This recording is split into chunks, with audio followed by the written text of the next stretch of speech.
Hey, Stay Paid listeners, welcome to a bonus episode of Stay Paid that we are calling Deep Dives. We get to speak with a lot of professionals in kind of niche areas of marketing and sales. In this episode, we speak with Deirdre Van Nest of Crazy Good Talks, and she really goes over how to speak in public. Yeah, public speaking. This episode is incredible because public speaking is a skill set. If you don't have this skill set, listen to this episode, pull out your pen and paper, take notes. She's going to teach you not only how to present and some of the tips that she uses to engage the audience, but even how do you close, because that's the ultimate thing you're trying to do when you're presenting in front of people. So if you're a real estate agent, you have listing presentations, you're a financial advisor, you're going to be doing seminars. So buckle up, grab your pen and paper. You guys are going to love this episode.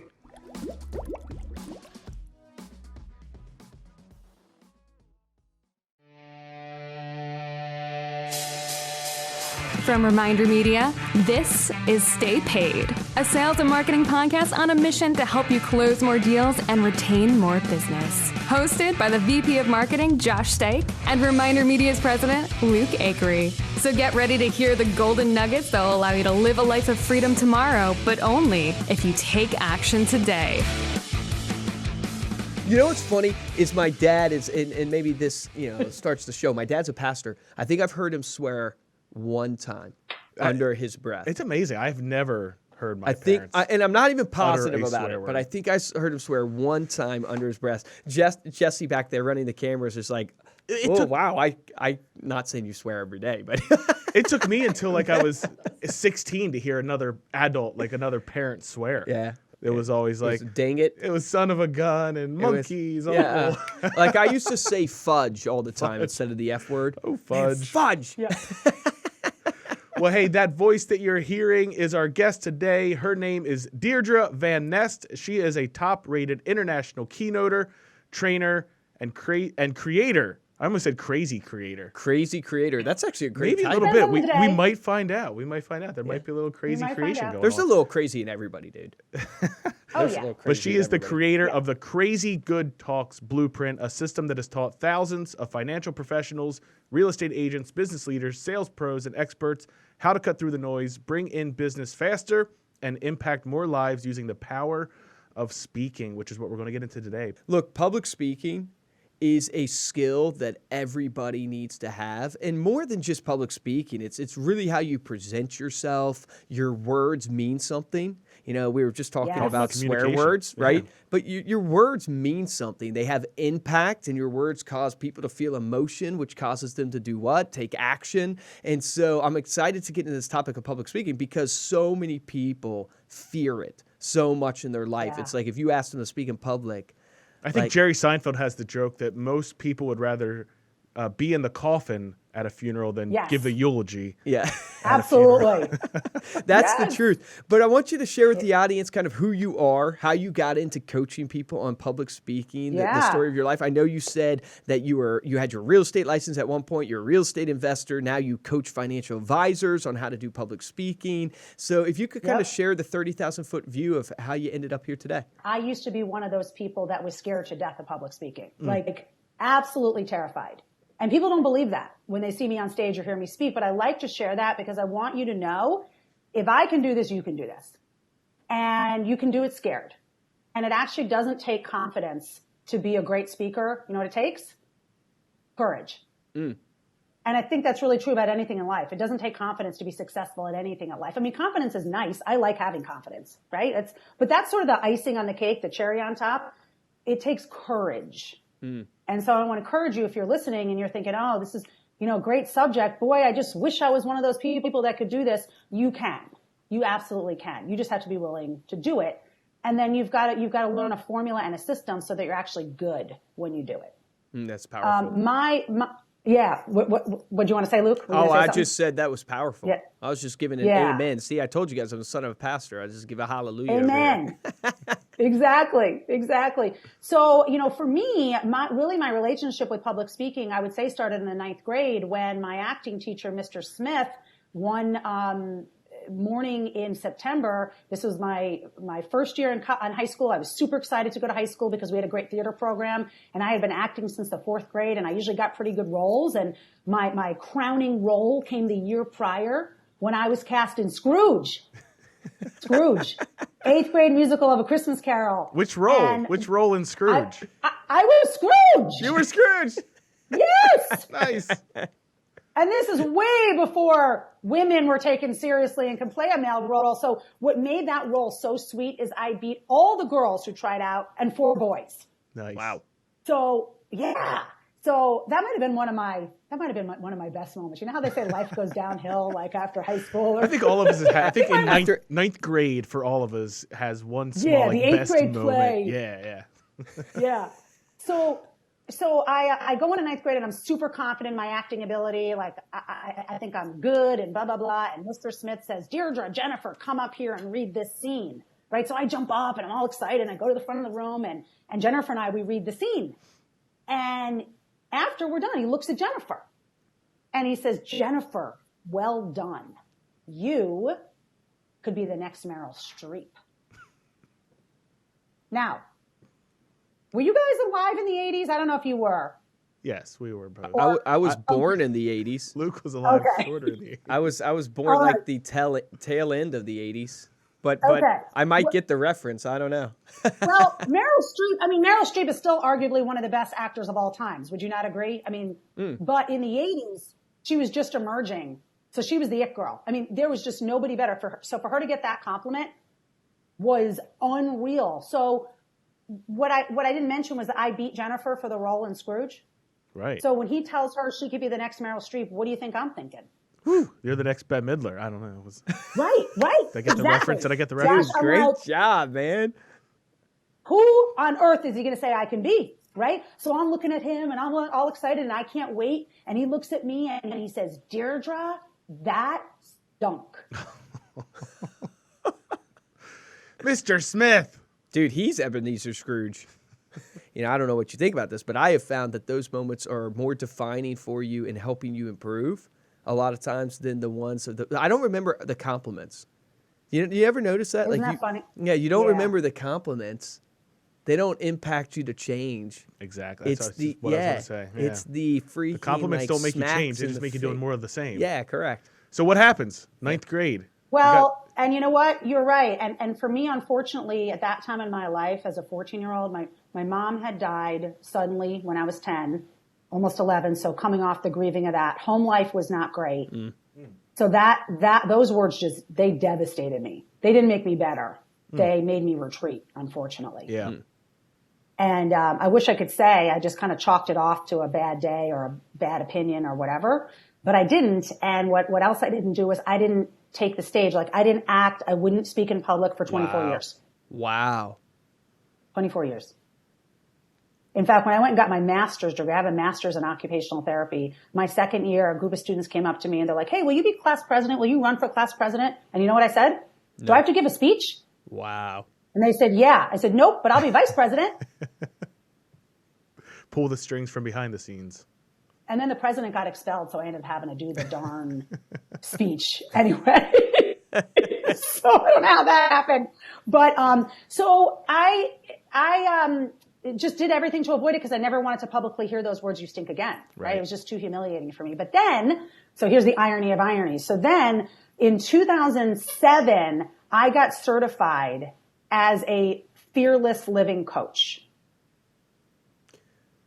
And I started helping business owners, all types of business owners, realtors, financial advisors. I mean, mostly professional service providers, right? Mm-hmm. How to get past the fears and excuses that were holding them back in their business. Okay, so this is the time that my dog decides to play with a squeaky toy. So I'm going to walk over here if that's okay. I love that. We have our own sound effects. Yeah, we have our sound effects. And I'm going to share my dog, and you cannot play with this. Yeah, please show us your dog right because now. we're dog lovers. So we want to see this dog. Can you see her? Where is she going? Hold on. Look, Evie. There. Can you see her? Wait, is her name Evie? That's my mom's name, Evelyn. Is it? Yeah, we call her. Yeah, that's my dog's name. Well, I call her Mom, but people call her Evie. My daughter's going to take, can you take her out? Because I'm being interviewed and yes. I can't play right now. Thank you. Okay. All right. So, so I'm coaching others. And then, when you start your business, everybody has an opinion on what you should do in order to grow your business. And of course, stayed paid. I don't know if you were around at the time. That would have been the best thing to do. But the second best thing that people were telling me to do was to go out and speak. And I was like, no, I don't need to do that. But I like to walk my talk. So how can I coach you, Luke, or you, Josh, on getting past your fears and excuses, and I won't do the biggest thing that scares me? That doesn't work. Amen. Huge. Right? It's not an integrity. So I was like, okay, I'm going to do the speaking thing. And I did. And we'll talk a little bit what helped me do it, because that's going to be some of the strategy that I give to your listeners. But I got out there and I did it. And I found over time that I did it really scared, and I had courage, but I actually started getting good at it. And I started getting a lot of compliments. I started getting paid to speak. But what I wasn't getting was I wasn't bringing in clients. That really bothered me, because I knew there were other people who were successful speaking and bringing in clients and leads. I just didn't know the formula. And so I studied with a guru to get really good at keynoting. And then I studied with a guru to get really good at kind of back of the room sales. And I evolved. I got so excited by what I was learning and the results I was getting. I started teaching the clients that I had, who were my fearless living clients, some strategies they could use when they spoke. Well, they started getting these amazing results. I had one client who brought in 103 new patients, a chiropractor, husband and wife, from one 60-minute talk. Yeah. Wow. That's incredible. Now, that's a Weight Watchers result, not typical. But let's talk about this a little bit, right? Because people are scared of public speaking. They don't see it. The number one question we get from the audience all the time as business owners: how do you get a consistent lead flow coming into your business so you can scale that and you can live what we call as a life of freedom? Because when the leads are coming in, man, it's awesome.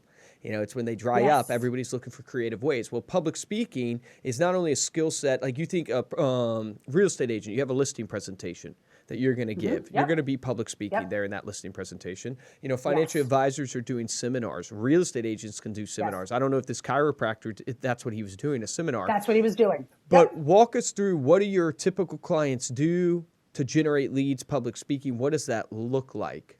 There is a science behind this. This is not I'm charismatic, I'm just going to get up and speak from the heart, and people are going to flock to me. Be authentic. Okay. I wish it worked that way, first of but all, no. It does not work that way. And in fact, I was leading a conference call with a group of clients this morning, and I said, let me tell you something. I never want to hear from your unscripted heart. That is a great line. Hashtag that. I never want to hear from your unscripted heart. When people say I'm going to speak from the heart, I just want to speak from the heart. What does that mean? That means I'm going to ramble. Right. And I'm going to make no sense. And I'm going to like to listen to myself talk, and I don't really care what you think. That's what that means. Okay? So you can absolutely speak from the heart, but be scripted so that it's enjoyable and leads to a logical conclusion for your audience.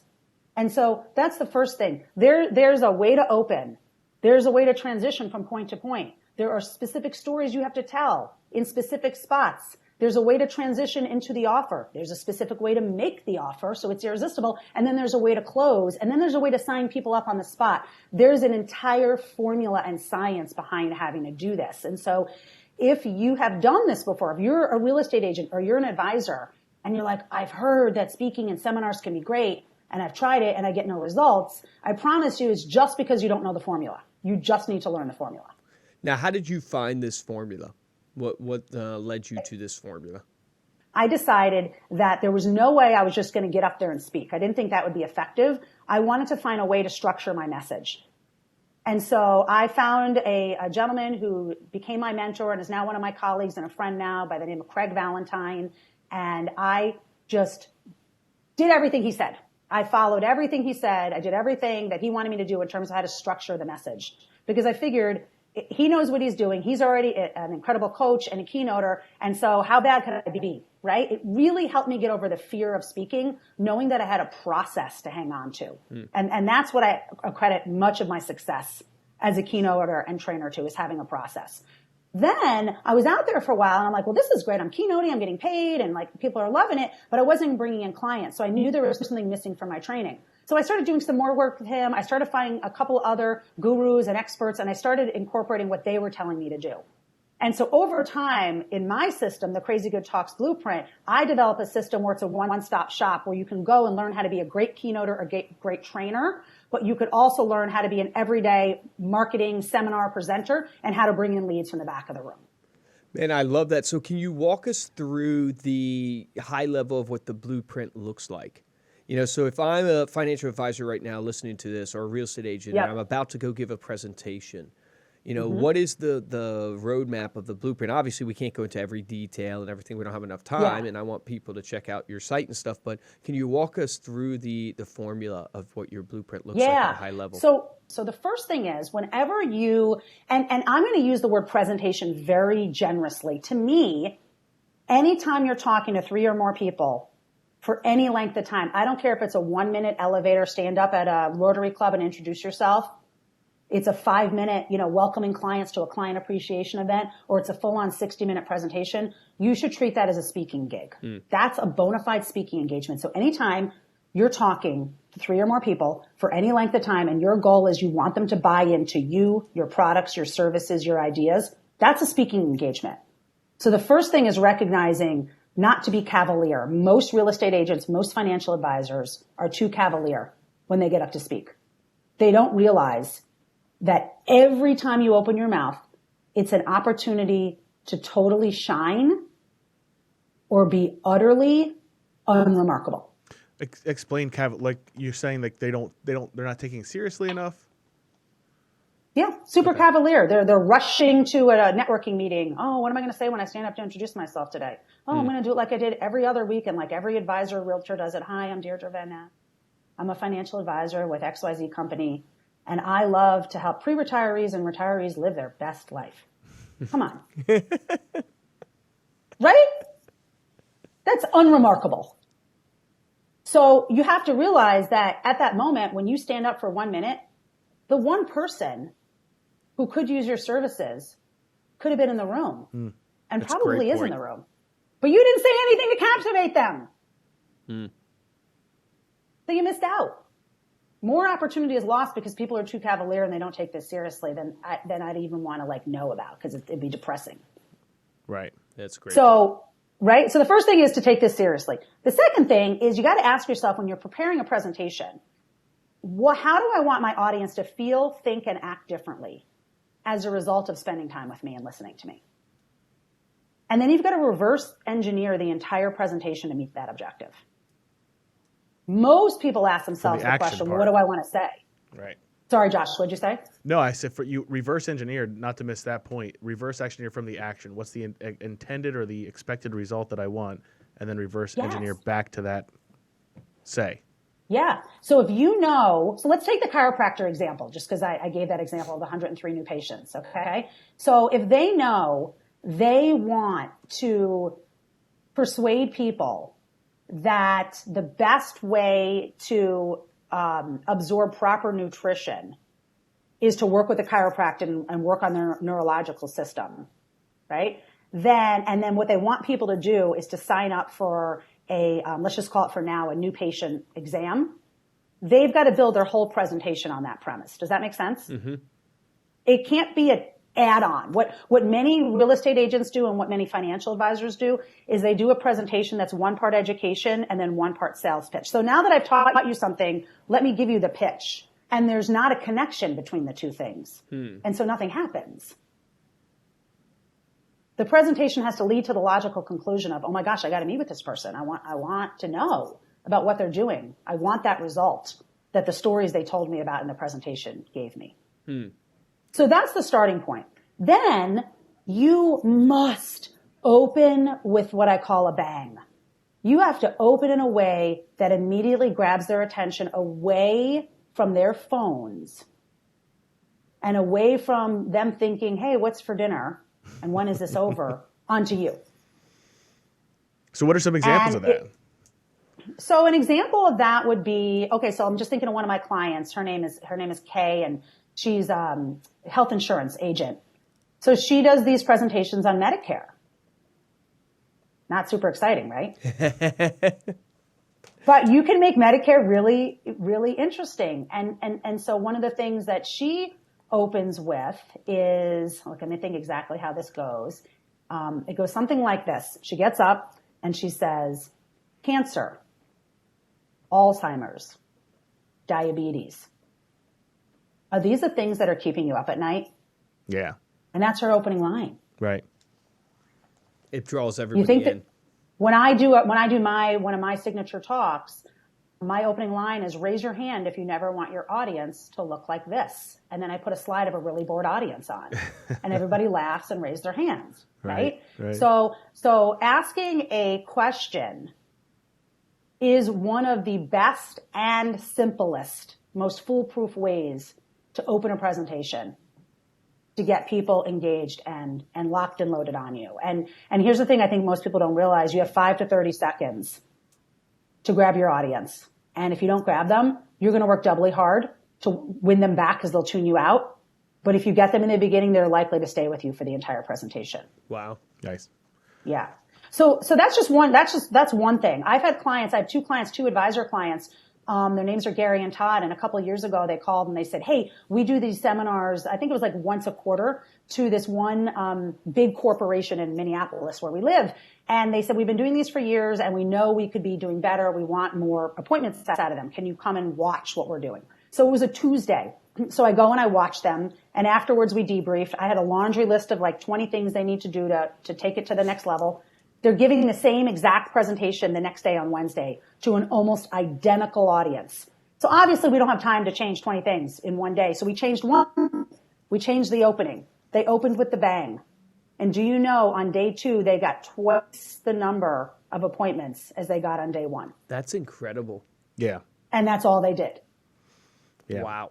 So you've got you've grabbed their attention, right? You've reverse engineered from the action that you want them to take all the way back to how you're then presenting the information. You also talk about converting them, I think, on your blueprint, like converting them on the spot. How do you ultimately get someone from absorbing, understanding the information, getting them towards the result that you want? And like even in the example of the chiropractor set an appointment with me, where's the conversion point in a presentation in an audience like that?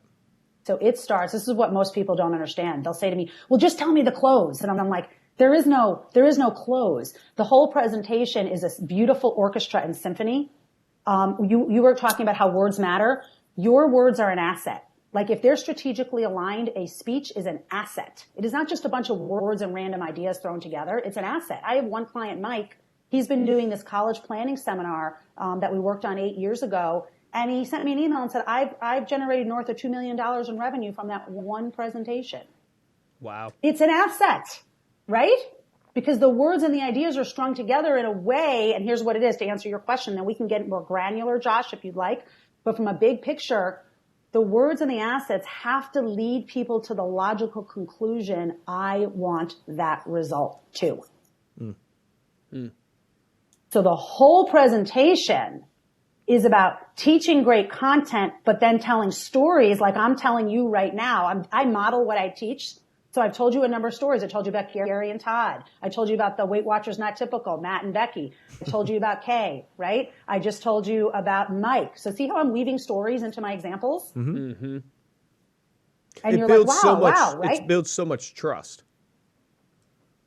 How do you know? Here's a question I have for you is because, I think about our presentations and our webinars. How do you know when you need to stop speaking and almost stop talking and shut up because you got them? You know what I mean? It's like, you ever notice that in a presentation or something with a salesperson or whatever it is, it's like they got you and now's the time to buy. Now's the time to ask them for the order. And because that's a really good how do you know? You know why it's probably a good question? Because it's a question I've been asking myself. I know, I'm just sharing with the audience. We do webinars all the time, and I can't see the crowd. Yeah. Right.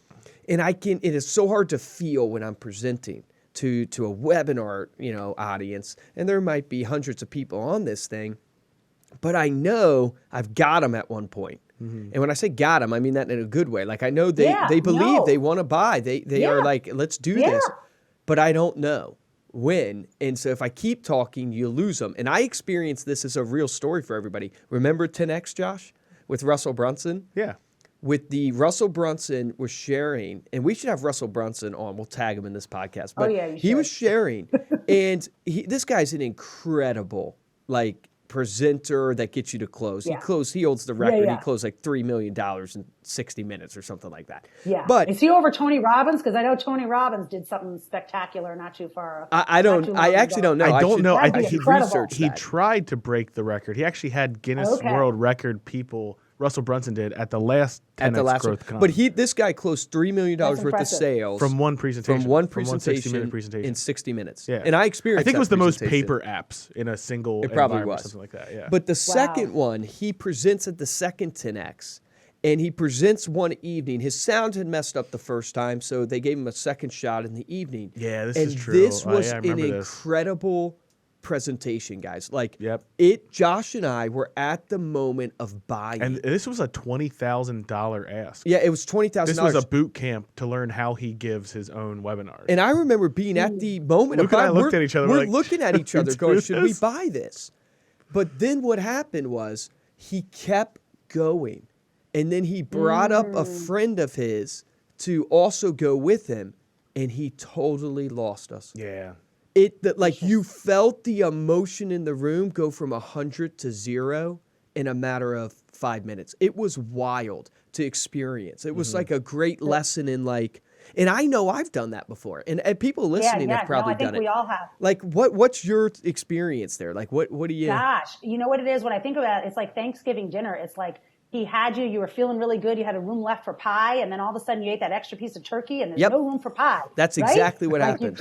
For me, it's an extra deviled egg. I love deviled eggs. An extra deviled egg. Exactly. Oh, I'm so hungry. Exactly.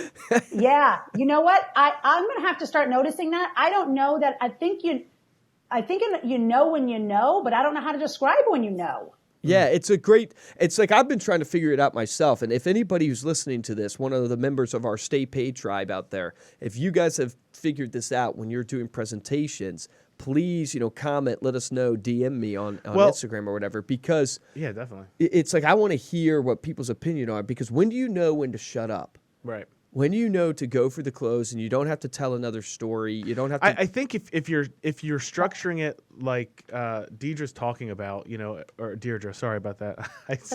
I said Deirdre in the beginning. Kevin's like, no, it's Deirdre. I'm like, oh, sorry, Kevin. Yeah. And now you're confused. Kevin's like, got your back. Now I've got 2 days. Yeah. But I mean, if you are focused on structuring and working backwards from the result, I think that's going to help you definitely get a lot closer to knowing, and you're not going in cavalier about it. And you're practicing it. I hate to say you're going to know it, but you are in a way. Well, here's what I have. Here's what I apply. I would say practice, number one, is probably the best way to prevent that. Yeah, practice it, run through it, go through it with somebody else. And it's in a structure format. Like for me, what I do, so everybody can know, okay, where we're not just leaving you hanging. Like what I try to practice is have I presented what Deirdre's talking about? Have I presented logically of why someone should buy? Emotionally connected them with stories, right? To build that trust, to make it not just about myself. And then remember the statement, features tell, benefits sell. Right. And the idea is at what point do I need to shut up? Well, the point I need to shut up is the point that have I logically explained how I can have I set up the pain point? Have I logically explained what I do can solve this pain point? Have I proven that through trust with stories? And then, at that certain point, once you've done that, you don't have to reiterate like QVC 1,000,001 times. Correct. You can literally bring it to a close. And if you've done your job, emotionally, and there's so much more intricate details in there, but if you've done that, you gotta go for it. And then you realize if you don't get the closing rate you deserve, it wasn't because you didn't add on an extra feature. It's because you didn't open with the bang, or you didn't build enough trust through the stories. You didn't describe the pain point in a way that your audience can connect with it and feel like, yep, I've been there, I've done that. What is it that Russell Brunson said? It was really powerful. He said, people have to overcome intrinsically when they want to buy a product, they intrinsically go, hey, I can't do this because something's blocking me internally from doing it. Their belief, their ability. Then they have to overcome external. Yep. My manager won't let me do it. My partner, I got to talk to them. And once you tip those dominoes, then you got that person in the place where they want to buy. Yeah. So anyways, that's some of the things that I think it's good. Well, and I think part of it is cueing in on people's body language and sort of, are they how they're responding, what they're saying. I mean, I think that's part of that. So part of it is in the moment being intuitive with that.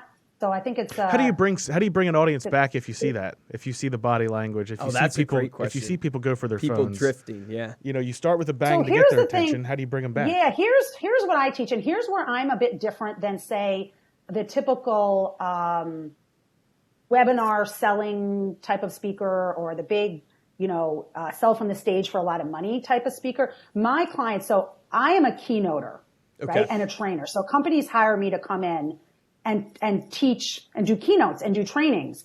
And so I personally, and when I teach my clients, one of the big things that I like to instill in them is that your audience needs to be glad that they spent an hour with you. So one of my goals when I speak is even if someone never looks at my name again, I want to know that I did not waste their time, that I added value to their life, because they will never get that back. Time is the only thing that we can't get back, and it's precious. And there's so many things that someone could be doing. So coming from that framework, when I personally speak and I teach my clients to speak, I'm also teaching them to give real content that will help people change their lives. It is not just about a sale. And most financial advisors and realtors do not want to come off as salesy. Oh, definitely. Most experts don't want to come off as salesy. We get yelled at by some of our real estate clients. They say, we are not salespeople. Yeah, I know. But you are. If you're listening to this, you are a salesperson. You are. Everybody's a sales. If you're breathing, you're a salesperson. And you're a sales professional. Professional of that word means something. Totally. It means you got to practice. Totally you got to practice your speaking. You know what I mean? You got to train.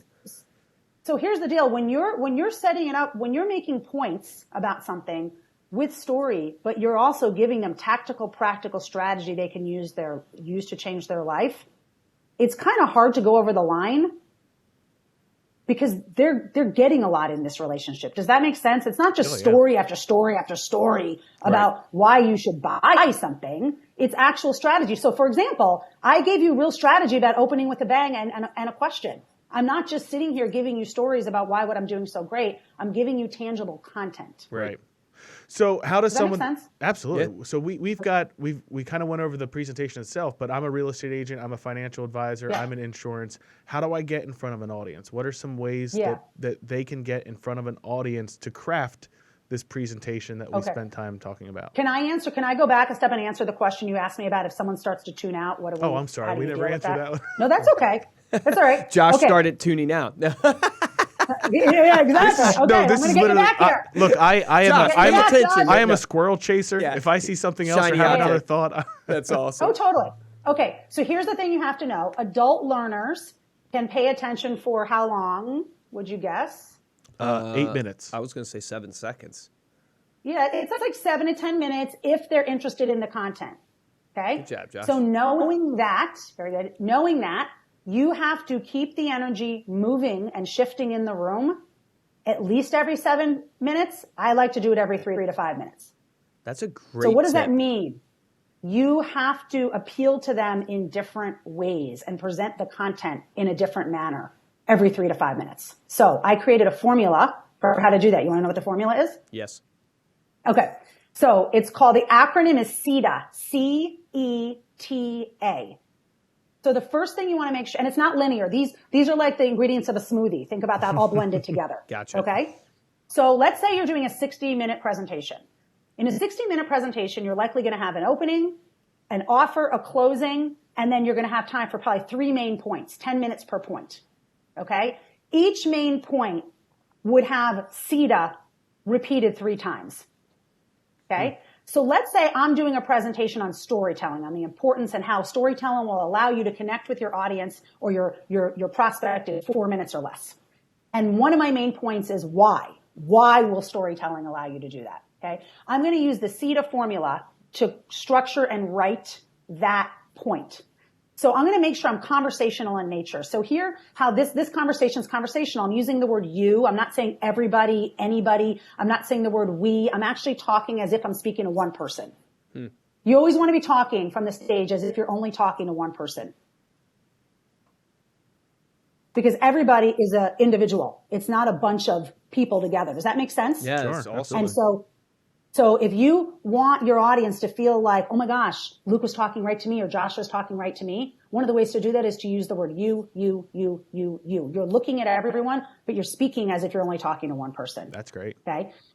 You want to avoid industry jargon.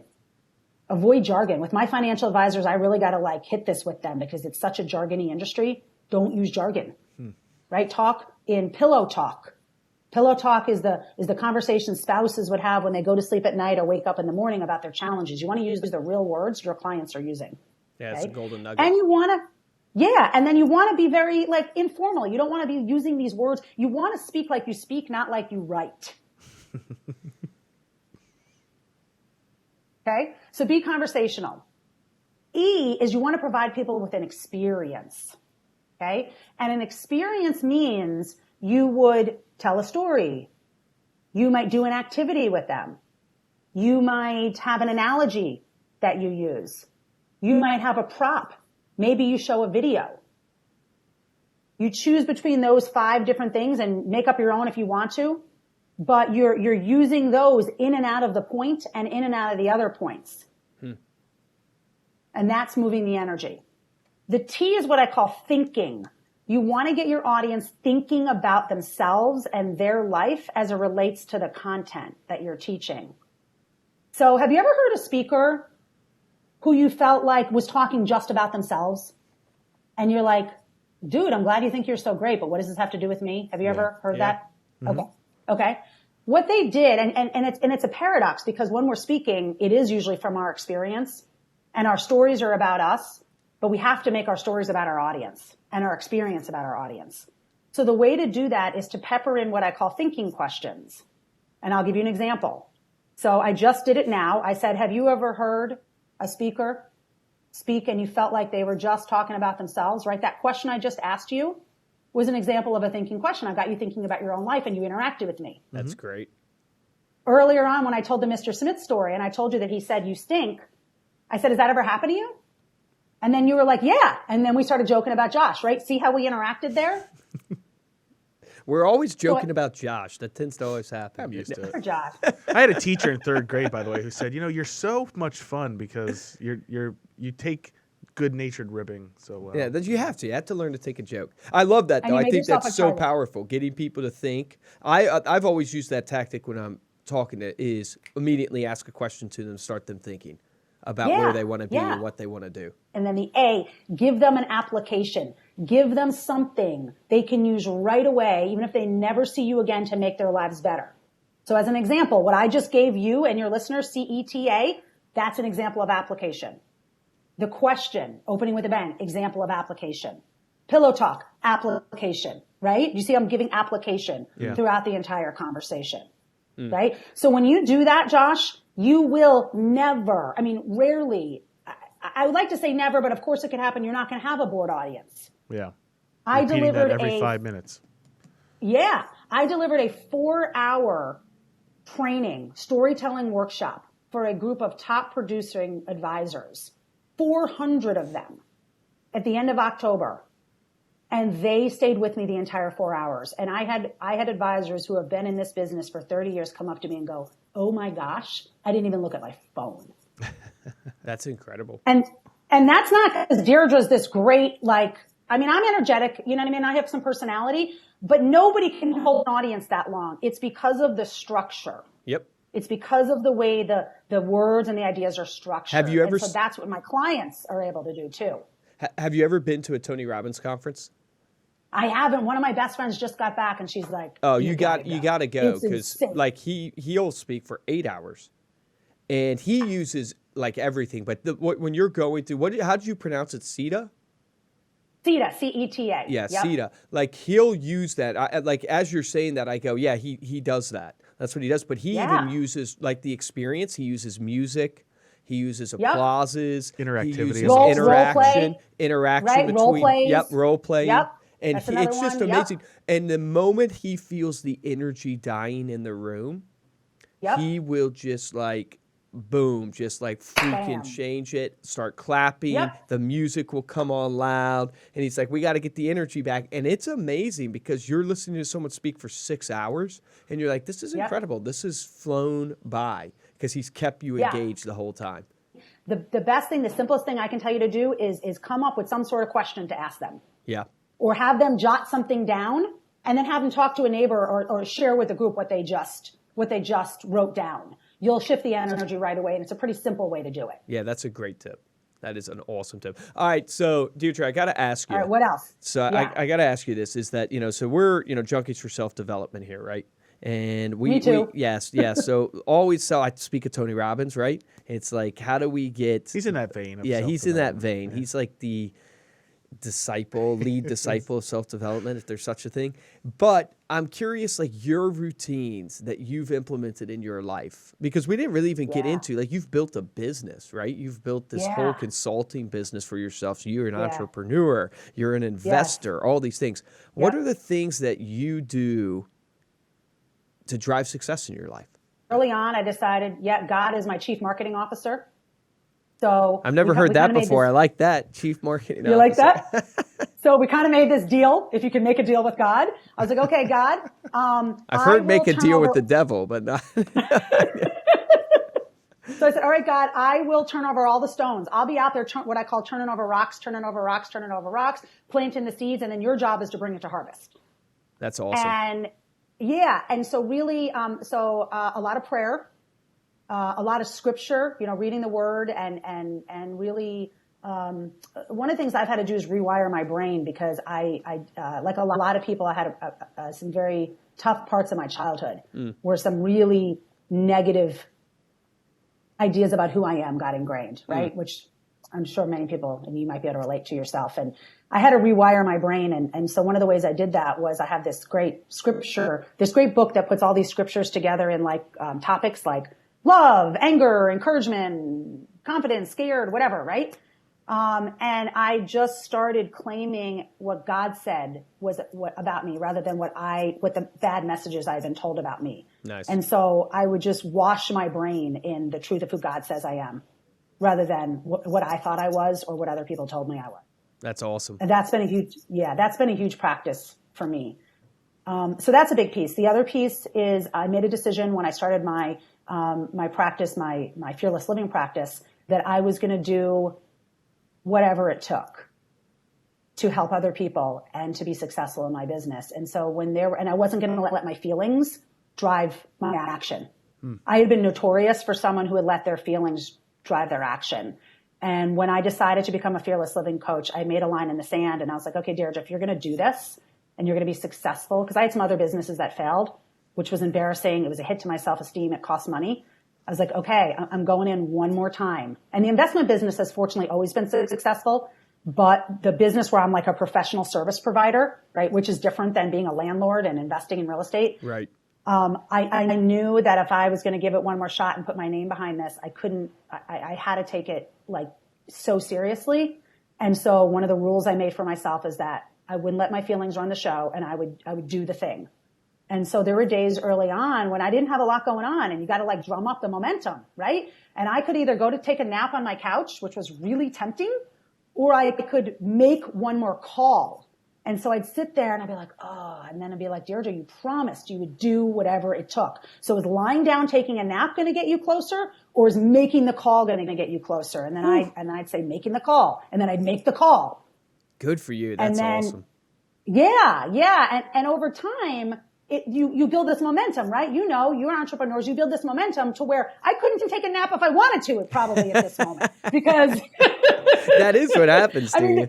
Right? Yep. Which is awesome. There's a lot going on. So that's that. And then, here's the other thing. And then there's one more thing after that. Here's the other thing that has been hugely helpful is I let myself quit my business for a day.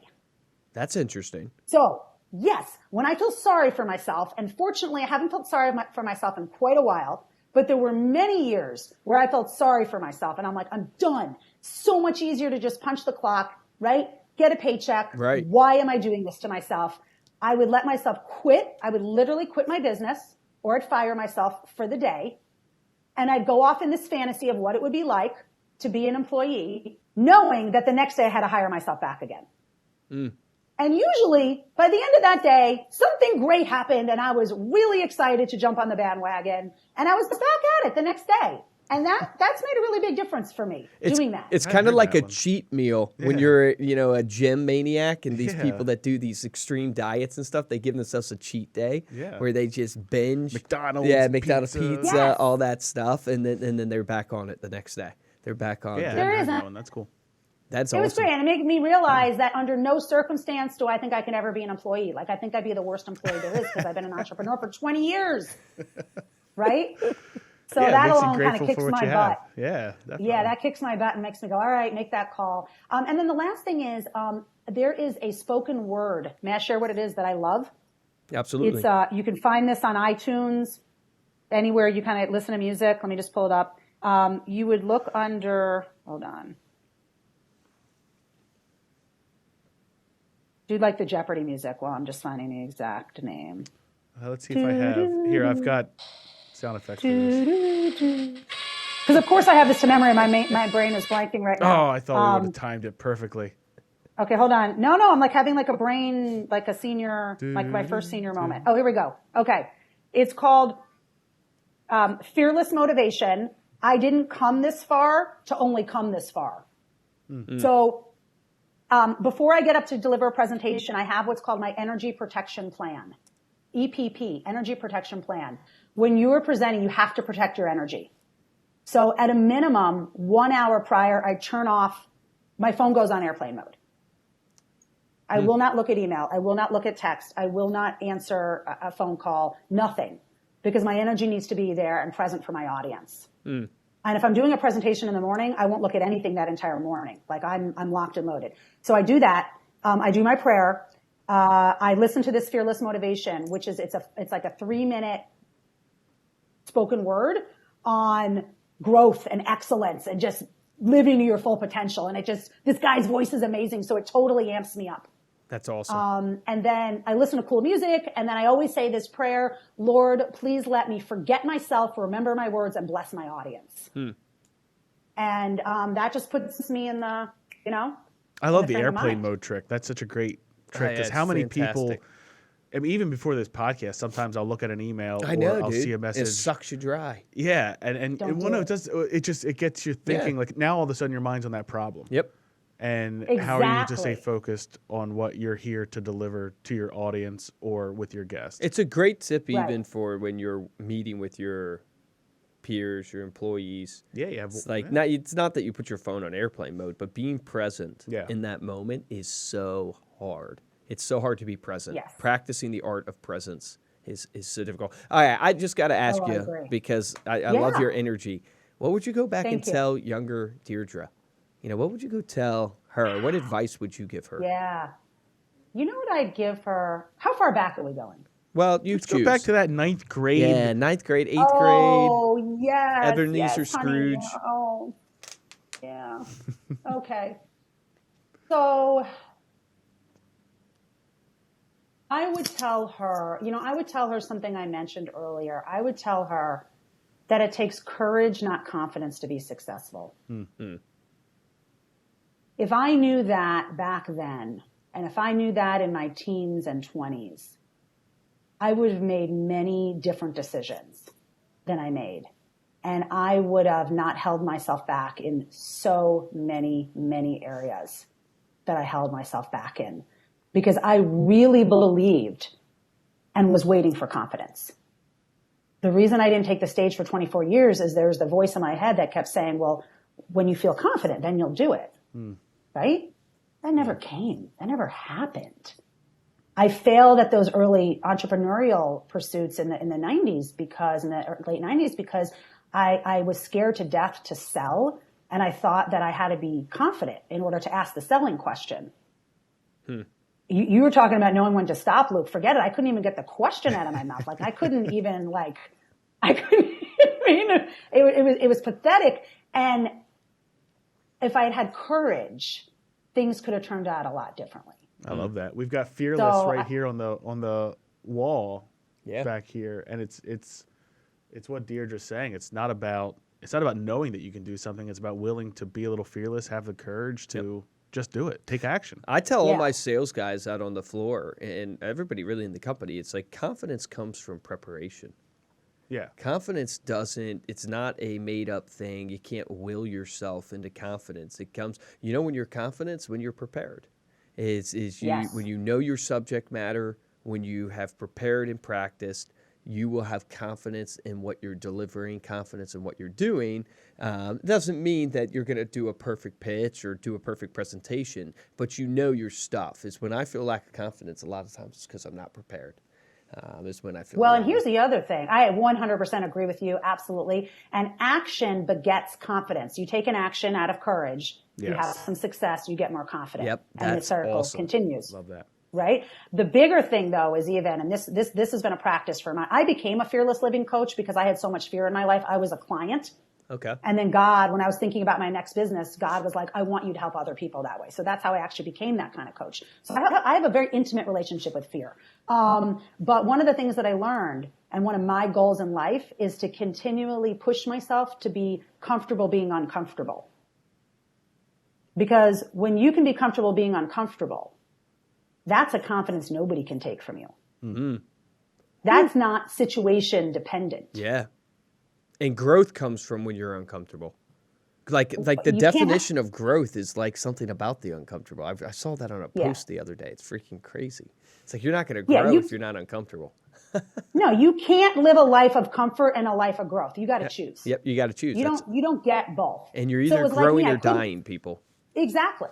It was like me. I could lie on the couch or I could make that call. Yep. One is comfort, one is growth. Which one are you going to go for? Yeah, and if you're a fan of David Goggins, I have a lot of the company listening to his book, Can't Hurt Me.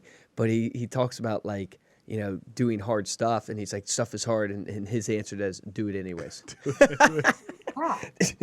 it anyways. It's just you know what I love about that? And I'm going to cough because I'm overcoming this cold. But I love that it's just like, it's not an eloquent answer. It's not a sales pitch. It's not something motivational. It's basically, do it anyways. It's hard, do it anyways. Right. And he's right. And he's so right. Oh, man, that's awesome. Well, thank you so much for being here, Deirdre. Before we close, let people know how they can find you, how they can find out about Crazy Good Talks. Just my website, crazygoodtalks.com. And then I'm on LinkedIn. I'm very active on LinkedIn. So if you want to friend me, ask for a connection on LinkedIn, Deirdre Van Nest.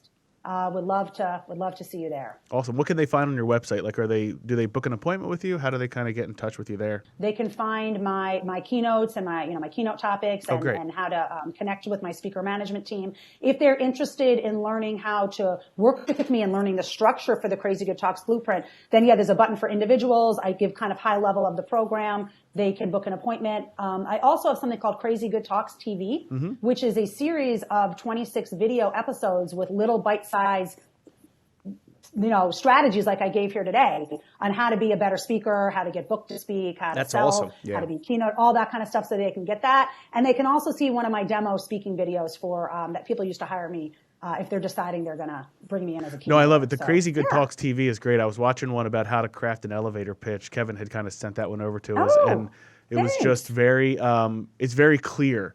It's like we've talked about crafting an elevator pitch, doing your value proposition, and it's a very clear process. You lay it out very clearly. Choose a verb, choose an audience, choose 2 to 3 results that you want to experience. And it's just, dude, listen to that, and you can write, literally, you could write it 2.5 minutes. Yep. You'll have an elevator pitch. So, good stuff. And your most powerful weapon is how you communicate. Yeah. Yeah. And that's my commitment, is that I am all about action. I tell when I get hired to do a keynote for a company, I say, if your people don't walk away with something immediately actionable, you don't pay me.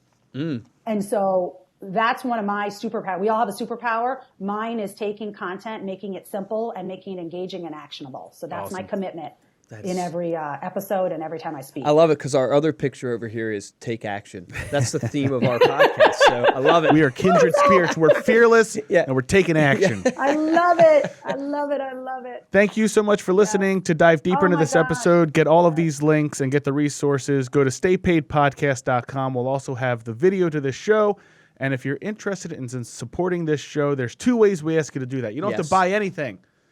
Go check out Deirdre's website. That's step 1. Yep. Right? Step 2, go over to iTunes, rate us 5 stars, leave a comment. That helps us get moved up the charts. Yeah, I have to share a personal goal. Yeah, didn't we hit 22? We hit 22. I thought it was 22, right? Yeah, Ariel's shaking her head. We hit 22 on the marketing podcast charts. Nice. So we're the #1 podcast in the 22nd spot. Yeah, 22nd position. But our goal this year is to hit the #1 spot for a couple weeks. So we really need you to share it with friends. The more you share it, the more it gets seen by others, and it's all free. It's just free value, having superstar guests on, sharing their journey and their tips, and we just want to spread the love. This year, we are going to be loaded with guests. We are working hard to bring the absolute best guests on this podcast. If you want to get hold of me or Luke, you can email us at podcast@remindermedia.com.